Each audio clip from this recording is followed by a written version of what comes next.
आपण आज अतिशय महत्त्वाच्या विषयावर बोलणार आहोत आणि तो विषय म्हणजे जमिनी मोजणी आणि त्याच्यावर जे हद्दविवाद होतात जमिनीवरून, त्यावर आज आपण कायदेशीर माहिती बघणार आहोत। संपूर्ण व्हिडिओ शेवटपर्यंत नीट बघा। आजकाल बरेच घरांमध्ये ह्या जमिनीच्या वादातून अनेक कुटुंबांमध्ये, भावाभावांमध्ये, शेजाऱ्यांमध्ये वाद होत असतात आणि त्यावरनं आयुष्यभरासाठी वाईटपणा हा येत असतो। काही फूट असू दे जागा किंवा काही अंतर असू देत किंवा काही कुंपणावरून असू देत, हे वाद जमिनीचे होतच असतात आणि त्यामुळे ते वाद हे कोर्टापर्यंत जातात आणि तुम्हाला त्याबद्दल कुठलीही पूर्ण माहिती नसल्यामुळे हे वाद जास्त होतात। कोणी रस्ता बंद केला आहे, कोणी कुंपण घातलं आहे, अशा छोट्या छोट्या जागेच्या या मोठ्या गोष्टी होतात। म्हणजेच छोटी गोष्ट वाटत असते पण मुळात ती समोर आल्यावर खूप मोठ्या प्रमाणात त्याचा वाद निर्माण होतो आणि मग हा वाद तुमचा दुश्मनीमध्ये होतो, भांडणात होतो, मारामारीत होतो आणि शेवटी कोर्टात जाऊन थांबतो। म्हणून कोणतेही नॉलेज न घेता असे व्यवहार करू नका आणि आता त्यासाठी हा कायदेशीर जो मी व्हिडिओ बनवते आहे तो संपूर्ण व्हिडिओ नीट बघा। कोणाकडे याची माहिती घ्यायची किंवा आपल्याला याच्याबद्दल कोण माहिती देईल, कोणाकडे आपण जावं किंवा कोण माहिती आपल्याला नीट सांगेल, हे प्रश्न तुम्हाला मग पडतात आणि मग नंतर यात महसूल विभागाची काय भूमिका असते, ते काय करतात आणि मग न्यायालयात आपल्याला कोणते उपाय उपलब्ध होतील, हे सर्व तुम्हाला माहिती नसतं आणि मग नक्की काय करायचं या गोंधळात तुम्ही पडतात। म्हणून योग्य वकिलांकडे जा आणि त्यांचा सल्ला घ्या। हेच मी सगळं तुम्हाला आज या व्हिडिओमध्ये सांगणार आहे। संपूर्ण व्हिडिओ लक्ष देऊन नीट ऐका। आवडल्यास नक्की कॉमेंटमध्ये मेसेज करा। सर्वात आधी आपण हद्दविवाद म्हणजे काय ते पाहणार आहोत। दोन जमिनींच्या सीमारेषेत वाद निर्माण झाल्यास त्याला हद्दविवाद म्हणतात। तसंच प्लॉट किंवा घराची जागा किंवा इतर स्थावर मालमत्तेबाबत असू शकतो। शेजाऱ्याने कुंपण आत आणलं आहे, जसं की म्हणजे काय, शेजाऱ्याने आपले कुंपण त्याचं आत आणले आपल्या जागेमध्ये। तसंच शेतीचा बांध बदलला आहे किंवा रस्ता रस्ता बंद केलेला आहे। अशा बऱ्याच गोष्टी घडत असतात। मोजणीप्रमाणे सीमा न ठेवता बांधकाम केलं आहे, अशा प्रकरणांमध्ये भावना नाही तर अधिकृत मोजणी आणि पुरावे हे महत्त्वाचे ठरतात। महाराष्ट्रामध्ये जमीन मोजणी कोण करतं हे सगळ्यात आधी आपण समजून घेऊ। भूमी अभिलेख विभाग म्हणजेच लँड रेकॉर्ड्स डिपार्टमेंट करत असतं। संबंधित तालुक्यातील भूमी अभिलेख कार्यालय किंवा उपअधीक्षक भूमी अभिलेख यांच्याकडे अर्ज हा तुम्हाला करता येत असतो। त्यासाठी तुम्हाला मोजणीची प्रक्रिया काय आहे आपण ते बघूयात। तर सर्वात पहिले अर्ज स्वीकारल्यानंतर शुल्क भरावे लागते। दोन्ही पक्षांना नोटीस दिली जाते। नंतर अधिकारी प्रत्यक्ष जागेवर येतात आणि मग नंतर सरकारी त्याचं पंचनामा होतो, बघितलं जातं सगळं, मोजणी अहवाल नीट व्यवस्थित काय आहे त्याच्यामध्ये, त्याचे नकाशे हे तपासले जात असतात व नोंदी नंतर तयार होतात, म्हणजे त्या नोंदी देखील तपासल्या जात असतात। नंतर तुमचे जे हद्दीचे दगड तपासले जातात, तिथे जे दगड ठेवलेले आहे तुमचे जुने मोजणी केल्यावर नंतर ते तपासले जातात आणि मग नंतर प्रत्यक्ष मोजणी केल्यानंतर त्याचा पंचनामा हा तयार होत असतो। अशा पद्धतीने मोजणी अहवाल हा दिला जात असतो बऱ्याच वेळा। तसंच ते दगड जे जुने ठेवलेले असतात, हद्दीचे दगड, तसं जर का त्यांना वाटलं तर ते आवश्यक असल्यास नवीन हद्द दगड देखील बसवले जात असतात। म्हणजे त्यांना जर वाटलं हे चुकीचं आहे तर ते नवीन हद्दीचे दगड देखील ठेवू शकतात। हद्दविवादात महसूल अधिकारी काय करतात आपण ते बघू।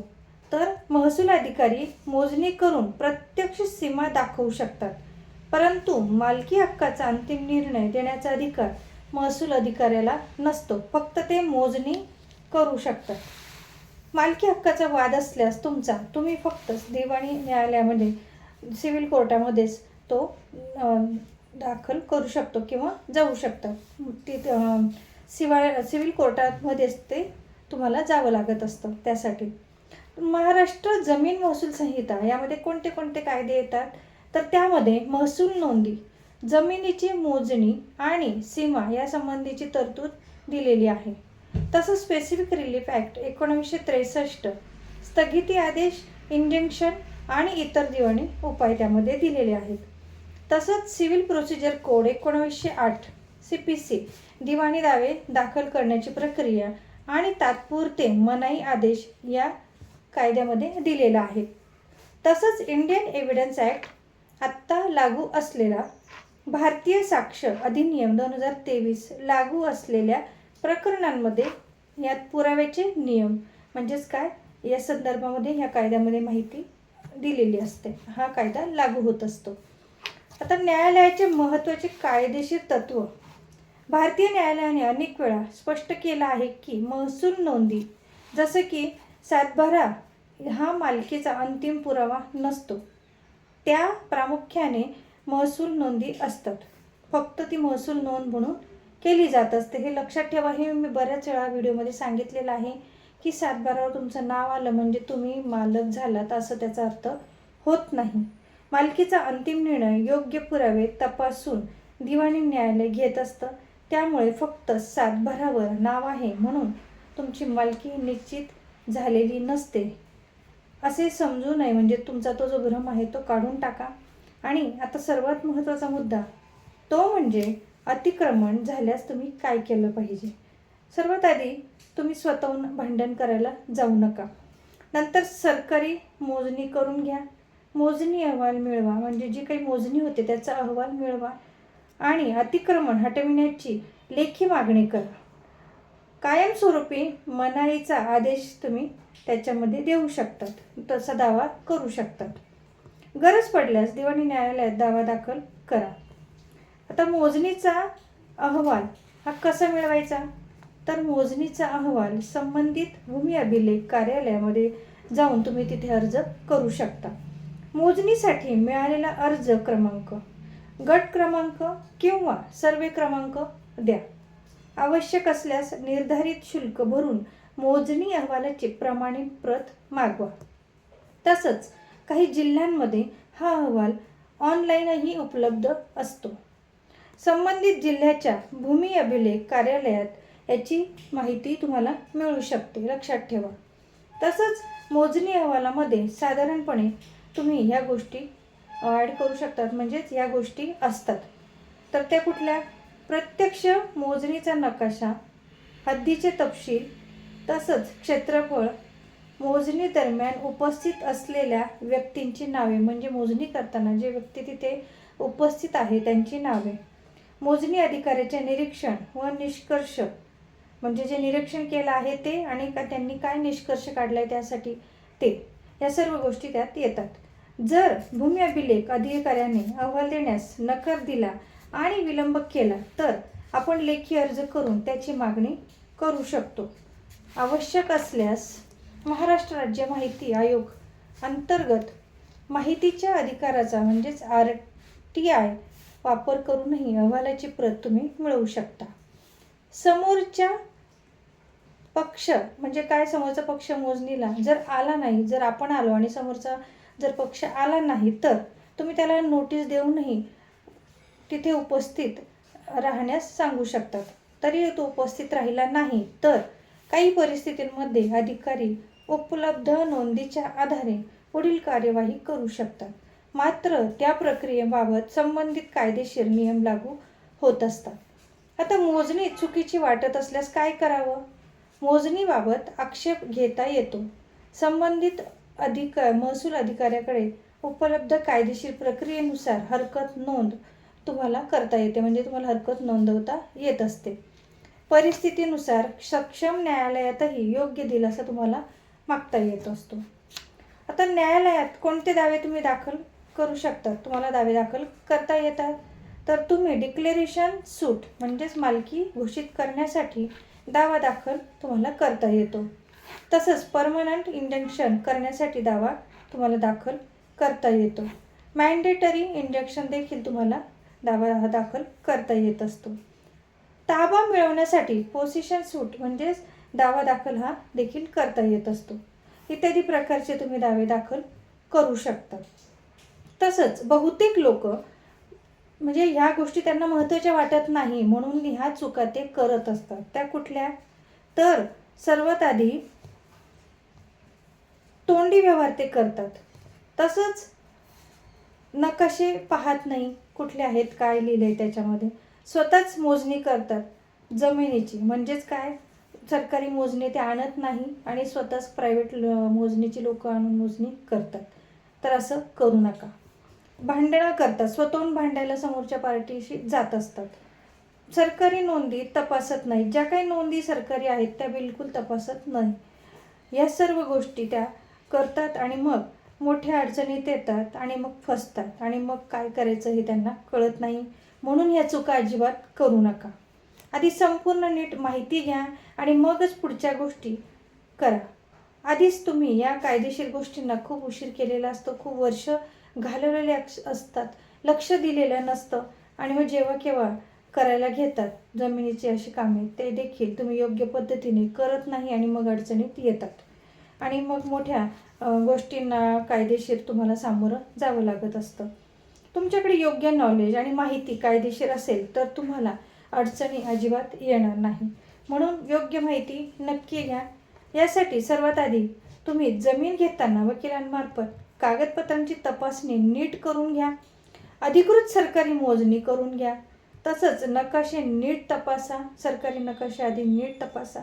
सर्व पत्रांची व्यवस्थित प्रती ह्या सुरक्षित नीट ठेवा. म्हणजे जे काही तुमचे कागद व्यवस्थित आहेत ते नीट जपून ठेवा. आणि सर्वात महत्त्वाचं, कोर्टात जाण्यापूर्वी तज्ज्ञ कायदेशीर वकिलांचा सल्ला नक्की घ्या. कोर्टात प्रत्येक तारखेला काय होतं आहे, आपण केसमध्ये कायदेशीर प्रोसिजर काय करतो आहे ते आधी नीट बघा. वकिलांना विचारा. तुम्हाला त्यात काही अडचणी असतील तर बोला. म्हणजेच तुम्हाला नीट कायदेशीर माहिती जमिनीबद्दल नक्की भेटेल. काय होतं, आपण प्रत्येक तारखेला जातो, तिथे हजेरी लावतो, पण तिथे काय झालं आहे, पुढच्या तारखेला काय होईल, आपण त्या दिवशी काय प्रोसिजर केली आहे, काय कारवाई त्या केसबद्दल झाली आहे, हे तुम्हाला काहीच माहिती होत नाही.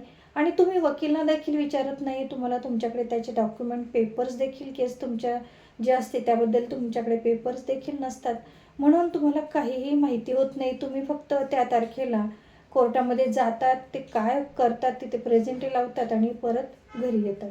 तर असं करू नका. तिथे आपल्या केसबद्दल काय झालं आहे हे वकिलांना नीट विचारा. म्हणजेच तुम्हाला कायदेशीर माहिती तुमच्या केसची नक्की मिळेल. आता हद्दविवाद हा फक्त काही फूट जमिनीचा म्हणजे प्रश्न नाही आहे, तर तो अनेकदा तुमचे कुटुंब असू देत, नातेवाईक असू देत किंवा शेजारचे असू देत आणि आर्थिक स्तरावर देखील तुमचा परिणाम त्याचा होत असतो. म्हणून कायदेशीर माहिती जर नीट घेतली नाही आणि त्या पद्धतीने तुम्ही व्यवस्थित स्टेप बाय स्टेप काही केलं नाही तर तुम्हाला अडचणही येऊ शकते. ते जर नीट माहिती घेतली तर तुम्हाला अडचणही येणार नाही, लक्षात ठेवा. योग्य कागदपत्रे, अधिकृत मोजणी आणि योग्य कायदेशीर प्रक्रिया यामुळे असे वाद तुम्हाला टाळता येतील. प्रत्येक प्रकरणातील तथ्ये ही वेगळी असतात, हे सर्वात महत्त्वाचं लक्षात ठेवा. हद्दविवादाची प्रमुख कारणे कुठली आहेत आता आपण ते बघू. तर सर्वात आधी जुने हद्द दगड हे नाहीसे होणे. म्हणजे जी काही मोजणी करताना तुम्ही दगड ठेवलेले असतात त्या बाउंड्रीवर, चौकोन आपण जो मोजताना पूर्ण मोजतो त्यावेळेला तिथे मोजणीचा दगड ठेवला जात असतो, ते नाहीसे होतात. तसंच चुकीचे कुंपण घालणे. म्हणजे चुकीचं कुंपण हे घातलं जात असतं, अतिक्रमण केलं जात असतं, जुने नकाशे नसतात आणि प्रत्यक्ष जागा यात फरक असतो. हे सर्वात महत्त्वाचं आहे. जागेचा फरक हा बऱ्याच केसेसमध्ये पडतच असतो, होत असतो आणि त्यामुळे तुमचे जमिनीचे वादही निर्माण होत असतात. वारसांमध्ये वाटणी झाल्यानंतर स्पष्ट मोजणी न करणे ही खूप मोठी समस्या आहे.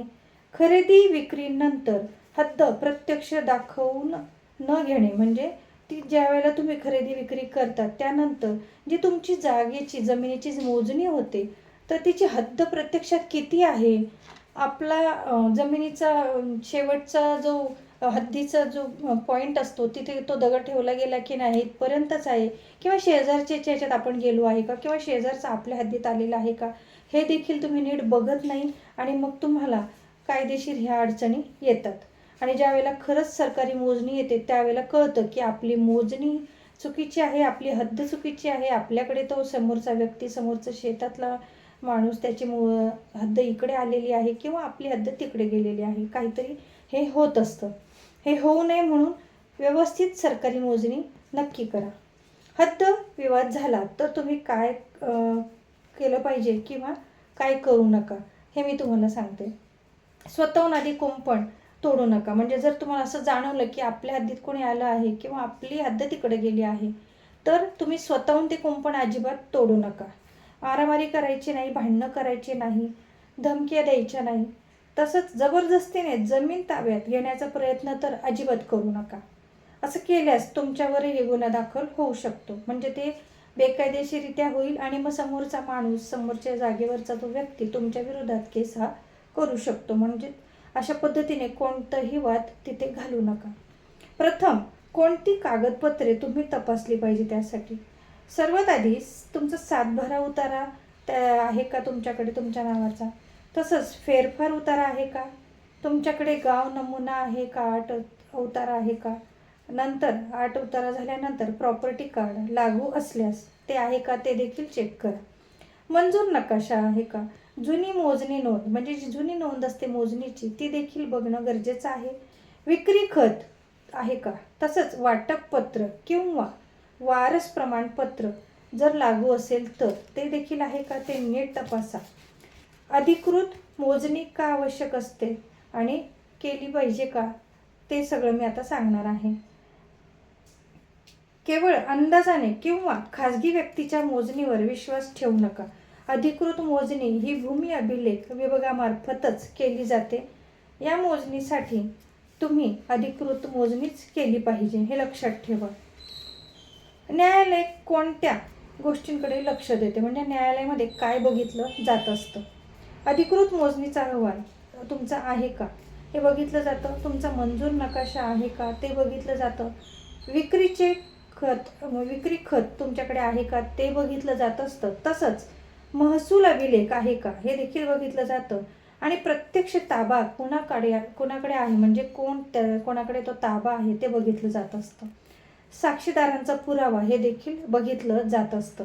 तसंच तुमच्याकडे कोणते छायाचित्र म्हणजेच फोटो आहे ते देखील बघितलं जातं आणि इतर दस्तऐवज देखील बघितले जात असतात. या सर्व गोष्टी खूप महत्त्वाच्या आहे. या सर्व गोष्टी तुमच्याकडे असल्याच पाहिजे, कागदोपत्री बाकीच्या ह्या गोष्टी. तसंच तुमच्यासाठी महत्त्वाचा एक सल्ला आहे तो म्हणजे कोणतीही जमीन जागा घेत असताना, प्लॉट घेत असताना खरेदी करण्यापूर्वी सरकारी मोजणी नक्की करून घ्या. तुमची हद्द दगड जी आहे ती सुरक्षित ठेवा. म्हणजे जी मोजणी केल्यावर हद्द दगड ठेवला जातो तो सुरक्षित ठेवला गेला आहे की नाही हे लक्षात ठेवा. प्रत्येक व्यवहाराची नोंद ही लेखी ठेवा. तुमच्याकडे कागदोपत्री पुरावे नोंदणी केल्यानंतर व्यवहाराची नोंद ही तुमच्याकडे लेखित स्वरूपात असली पाहिजे. वाद वाढण्यापूर्वी कायदेशीर सल्ला नक्की घ्या. म्हणजेच तुम्हाला जर असं जाणवत असेल समोरचा व्यक्ती आपल्याशी आता जास्त प्रमाणात वाद घालेल किंवा हे प्रकरण जास्त मोठ्या प्रमाणात भांडणाच्या स्वरूपात होऊ शकतं, वाईटपणा येऊ शकतो, दुश्मनी होऊ शकते, अशा वेळेला तुम्ही कायदेशीर पद्धतीने जा, कायदेशीर सल्ला वकिलांचा नक्की घ्या. तसंच स्वतः कायदा हातात अजिबात घेऊ नका. म्हणजे जरी समोरचा भांडणासाठी धमकी देत असेल किंवा मारायला येत असेल तर तुम्ही स्वतः अजिबात त्या विरोधात काही करू नका. अजिबात कायदा हातात घेऊ नका. पोलीस प्रोटेक्शन मागा, पोलिसांकडे तक्रार करा आणि सिव्हिल कोर्टामध्ये तुम्ही तिथे केस दाखल करू शकता त्यांच्या विरोधात. स्वतः मारहाण अजिबात करू नका. महत्त्वाचं न्यायालयाने यासाठी कोणकोणते निर्णय आहेत तर बॉम्बे हायकोर्ट रघुनाथ कृष्णनाथ चव्हाण वर्सेस सखाराम मारुती चव्हाण 2019ची ही केस आहे. न्यायालयाने नमूद केले की हद्द वादाच्या खटल्यात सक्षम सरकारी अधिकाऱ्याने TILR किंवा DILR तयार केलेला मोजणी नकाशा अत्यंत महत्त्वाचा पुरावा असतो. आवश्यक असल्यास न्यायालयाने कोर्ट कमिशनर नेमून योग्य मोजणी करून घ्यावी. हे बॉम्बे हायकोर्टाचा हा निकाल आहे. तिथे अशा पद्धतीने साहेबांनी सांगितलेलं आहे. सुप्रीम कोर्ट ऑफ इंडिया दुसरा तुम्हाला केस सांगते. त्यात सर्वोच्च न्यायालयाने विविध निर्णयांमध्ये हे तत्त्व अधोरेखित केलं आहे की जमिनीच्या सीमारेषा अतिक्रमण आणि मोजणी संबंधी वादांमध्ये अधिकृत सर्वे नंबर तसंच नकाशे आणि सक्षम प्राधिकरणाचे पुरावे हे अत्यंत महत्त्वाचे असतात. तसंच न्यायालयीन वस्तुनिष्ठ आणि वैज्ञानिक पुराव्यांवर हा भर द्यावा. म्हणजेच या गोष्टी सर्व खूप महत्त्वाच्या आहेत. ह्या न्यायालयीन हे बॉम्बे हायकोर्टचे आणि सुप्रीम कोर्ट ऑफ इंडियाचे हे निर्णय आहेत. ह्या दोन्ही मी तुम्हाला मुद्दाम सांगितलेले आहेत का तर ह्या गोष्टी घडतात असे निर्णय आलेले आहेत. म्हणून कोणत्याही जमिनीचा तुमचा जर वाद झाला असेल मोजणीवरून किंवा हद्दीवरून जर वाद झाला असेल तर कुठल्याही प्रकारे स्वतःहून प्रायव्हेट मोजणी आणू नका. महत्त्वाचं सांगते, सरकारी मोजणी आणा. जे काही असेल ते कायदेशीररित्या करा. स्वतःहून तिथे वाद घालायला जाऊ नका. समोरच्या व्यक्तीशी, समोरच्या जमिनीच्या त्या आपल्या जमिनी लागून जो व्यक्ती ज्याची जागा असते त्याच्याशी भांडण करायला जाऊ नका. कारण त्यामुळे जर तुम्ही वाद घातला त्याच्यासोबत तर तुमच्या विरोधात कायदेशीर पुरावे हे त्याच्याजवळ हे होऊ शकतात. म्हणून आपल्याला कुठलीही बेकायदेशीर वागणूक तिथे करायची नाही आहे. जे काही असेल तुम्ही कायदेशीररित्या करा. आणि सर्वात महत्त्वाचं, तुम्ही सिव्हिल कोर्टा थ्रू तुमचा मॅटर दावा हा दाखल करू शकतात. आपल्याला ही कायदेशीर माहिती कशी वाटली नक्की कॉमेंटमध्ये मेसेज करून सांगा. माझ्या चॅनेलला फॉलो करा, म्हणजेच सबस्क्राईब करा. धन्यवाद.